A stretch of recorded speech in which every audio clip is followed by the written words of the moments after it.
aprobado na sa House Committee on Appropriations ang panukalang Universal Social Pension for Senior Citizens Act na layong bigyan ng pensyon hindi lang ang mga mahirap na nakatatanda kundi maging ang mga mayayaman.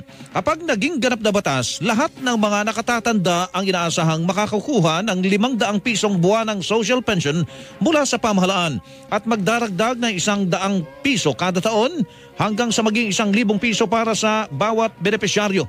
Sa ilalim ng social pension, maaari itong idaan sa ATM o kaya sa e-wallet para hindi maantala ang ayuda.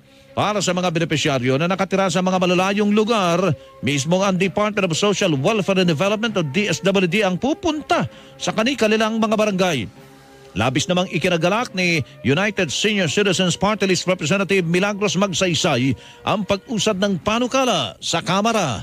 Wala ng qualification. Lahat, basta 60 years old and above, mayaman man o mahirap man, may pension man o wala, makakatanggap ng buwanang pension.